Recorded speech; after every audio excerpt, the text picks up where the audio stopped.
Channel learning paradise. उम्मीद है आप सब खैरियत से होंगे।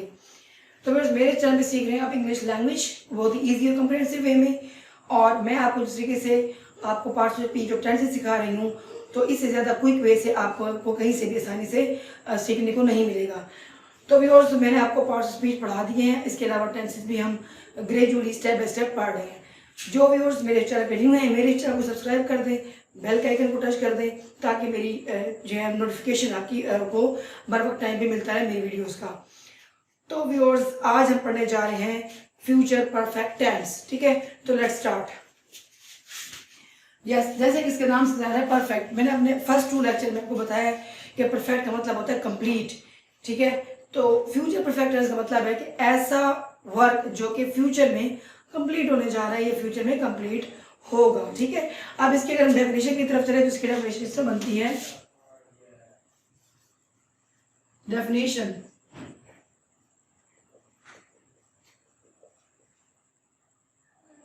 this tense shows an action. This tense shows an action that will have completed in future. That will have completed in future. ठीक है, ये टेंस ऐसे एक्शन को शो करता है जो कि फ्यूचर में जाके कंप्लीट हो जाएगा। अब चलते हैं इसके स्ट्रक्चर फार्मूले की तरफ। अब इसका जो स्ट्रक्चर फार्मूला है वो आपने अच्छी तरह गौर से इसको देखना है, क्योंकि सारी बात टेक्निकल है। ठीक है, टेक्निकल कैसे है, हमने परफेक्ट की भी कवरेज करनी है, हमने फ्यूचर की भी करनी है। ठीक है, अब फ्यूचर में लोग समझते हैं कि जस्ट फर्स्ट फॉर्म ही लगती है क्योंकि फ्यूचर की इंडिकेशन है, लेकिन जहाँ पे परफेक्ट टेंस की बात आती है वहाँ पे थर्ड फॉर्म ही लगती है। ठीक है, अच्छा, अब ये देखिए सब्जेक्ट इसके साथ हमने जो कि फ्यूचर को इंडिकेट करेगा, उसमें 2 ऑप्शन आती हैं हेल्पिंग वर्ब के, विल एंड शैल के। ठीक है, फिर आपने लगाना है कंप्लीशन के लिए हैव, फिर आपने लगाना है थर्ड फॉर्म, फिर आप लगाएंगे ऑब्जेक्ट। ठीक है, third form of verb and object. अब ये 2 ऑप्शन वैसे रहेंगी जैसे कि मैं आपको बता चुकी हूँ अपने पिछले लेक्चर में कि आई और वी के साथ आपने लगाना है शेल, और विल जो है ये बाकी सब्जेक्ट जो बचते हैं ही, शी, इट या कोई सिंगुलर नेम, उसके साथ आपने लगाना है विल। ठीक है, बट मैं आपको बार बार ये बात बताती रहती हूँ कि मॉडर्न इंग्लिश में जो है शेल का जो है यूज़ वो स्किप हो चुका है, मीन्स कि कम हो गया। स्किप टोटल तो नहीं हुआ लेकिन कम हो चुका है। मीन्स कि अब मोस्टली जो है आपको बुक्स में, ग्रामर की बुक्स में या स्पोकन लैंग्वेज में आपको विल का इस्तेमाल ही मिलेगा। ठीक है, लेकिन ये प्राइमरी जो इनिशियल लेवल है, जो ब्रिटेन की जो हमारी इसकी हिस्ट्री है इनिशियल, वो हमें ये बताती है कि आई से शेल लगता है, लेकिन आजकल मॉडर्न इंग्लिश में इसको कम कर दिया गया है। ये सिर्फ उन स्टूडेंट्स के लिए, बार बार मैं आपको बताती रहती हूँ कि जैसे लाइक स्टूडेंट्स अभी जिनकी बेसिक्स चल रही हैं, या जो मैट्रिकुलेशन के पेपर देने जा रहे हैं, या बोर्ड के पेपर देने जा रहे हैं, या एफए के बोर्ड के पेपर देने जा रहे हैं, तो उनको अभी इसी बात पे ही फिक्स रहना चाहिए कि आई हुई के साथ शेल, बाकी तमाम के साथ विल। क्योंकि अगर एग्जामिनर का पता नहीं होता कि वो आपको आई के साथ अगर और वी के साथ आप विल लगा रहे हैं, आपका सेंटेंस वो रॉन्ग ना कर दे। ठीक है, तो आपने अभी फिलहाल इसी चीज़ का ख्याल रखना है कि आपने अभी फिलहाल आई हुई के साथ शेल लगाना है, और विल जो है वो इन सब सब्जेक्ट्स के साथ लगेगा। मीन्स कि अगर टेंस की बात सिर्फ आपकी पेपर की हद तक आ जाए तो आपने इसको फॉलो करना है, लेकिन अगर वो क्रिएटिव ऐसे आ जाए, जैसे कम्पिटिटिव एग्जाम्स होते हैं आपके, जैसे पीसीएस के या सीएसएस के, उसमें आप जो है वॉलंटरी इसका इस्तेमाल आराम से कर सकते हैं। मीन्स के आई के साथ आप विल लगा सकते हैं। ठीक है, अच्छा, अब इसकी एग्जाम्पल की तरफ चलते हैं। For example, they will have purchased new clothes. They will have purchased new clothes. ये सब्जेक्ट, ये हेल्पिंग वर्ब, ये हैव, ये थर्ड फॉर्म, और एंड पे आ गया आपका ऑब्जेक्ट। तो इस फार्मूले को फॉलो करके आपने जो है अपना टेंस कंप्लीट करना है। अच्छा, अब इसके कोई एग्जाम्पल हम दे देते हैं। उम्मीद है आपने यहाँ तक इसको नोट डाउन कर लिया होगा। अगर मेरी वीडियो आपको पसंद आ रही है तो लाइक ज़रूर कर दें और सब्सक्राइब ज़रूर कर दें। और मैंने देखा कि मेरे व्यूअर्स जो हैं वो मेरे लेक्चर्स को लाइक भी कर रही हैं, पसंद भी कर रही हैं, बट वो सब्सक्राइब नहीं करते। इससे ये है कि फिर मेरी जो है मोटिवेशन में जो है आपको पता है कि फिर इंकरेजमेंट जो है वो फिर नहीं मिलती। आपके सब्सक्राइब करने से मुझे नोटिफिकेशन मिलती रहेगी कि आपको मेरी वीडियोस पसंद आ रही हैं, और फर्दर जो मैं लेक्चर आपके लिए बना रही हूँ, हर नया आने वाला लेक्चर आपके लिए बहुत मोर इन्फॉर्मेटिव होगा। इसके अलावा अगर आपको कोई क्वेश्चन वगैरह हों रिलेटेड टेंसेस के, वो भी आप मुझसे पूछ सकते हैं कमेंट बॉक्स में। अच्छा, अब एक आई उसके साथ मैंने बताया कि आई के साथ आप शैल लगा दें। I shall have passed my exams next year. मैंने अगले साल अपने जो है वो इम्तिहानात पास कर लिए होंगे। ठीक हो गया। अब ही के साथ he will have won the match. उसने मैच जो है वो जीत लिया होगा। अब ये हमारा हो गया पॉजिटिव का फार्मूला। ठीक है, ये हमारा पॉजिटिव सेंटेंसेस का फार्मूला है। अब चलते हैं इसके नेगेटिव सेंटेंसेस की तरफ। ठीक है, और मेरे यहाँ तक आपने नोट डाउन कर लिया होगा। अब चलते हैं इसके नेगेटिव फार्मूले की तरफ।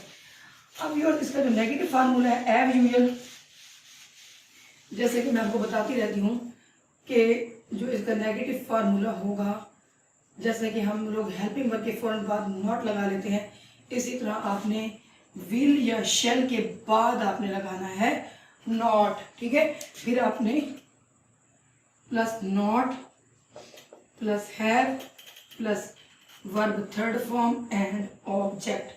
ठीक हो गया। For example, she will not have baked cake. She will not have baked cake. अब इसकी सेकंड एग्जाम्पल दे देते हैं वी के साथ। We shall not have taken examination. We shall not have taken examination.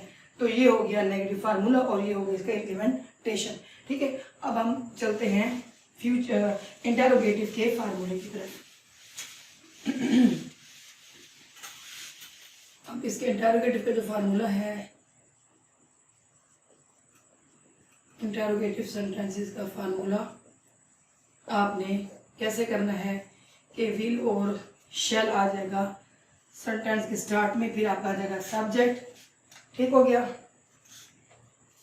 फिर उसके बाद हैव आ जाएगा, फिर वर्ब की third form, then object, then question mark. ठीक है, अब क्वेश्चन मार्क मैं आपको बताती रहती हूँ कि किसी भी सेंटेंस में बहुत वैल्यू रखता है। इसके हाफ मार्क्स होते हैं। अगर आपने ये तो कंप्लीट कर लिया लेकिन आपने क्वेश्चन मार्क ना लगाया तो आपके मार्क्स हाफ जो है वो डिडक्ट कर लिए जाएंगे। ठीक है, अब इसकी हमने ये हो गई example, will she have done her work.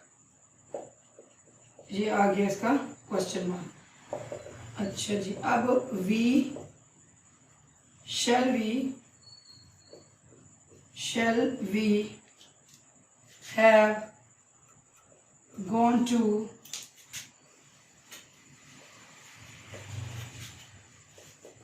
America. ठीक हो गया। अब ये आपने देखा कि इसकी इंटरोगेटिव की फॉर्मेशन कैसे करनी है। ठीक है, तो ये भी आपको उम्मीद है को समझ आ गई होगी। अब हम चलते हैं जो मैं आपको अक्सर एक और जो है फार्मूला पढ़ाती रहती हूँ नेगेटिव इंटरोगेटिव का।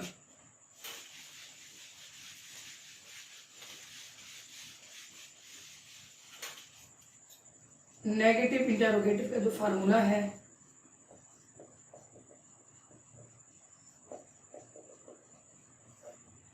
अच्छा, अब इसमें विल और शैल लगाते हुए आपने सब्जेक्ट लगा के फिर आपने नॉट यहाँ पे आपने इम्प्लीमेंट करना है, फिर आपने हैव लगाना है, फिर आपने वर्ब की थर्ड फॉर्म लगानी है, फिर आपने ऑब्जेक्ट लगाना है, फिर आपने क्वेश्चन मार्क। ठीक है, अब आप देखें कि जो नेगेटिव सेंटेंसेस होते हैं, सिंपल नेगेटिव सेंटेंसेस, उसमें आपने हेल्पिंग वर्ब के बाद नॉट लगाना है, लेकिन इंटरोगेटिव में आपने उसे पहले लगाना है। ठीक है, तो ये छोटी छोटी बातें इसका आपने खास ख्याल रखना है।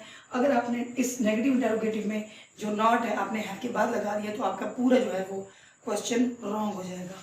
ठीक है, अब लिखे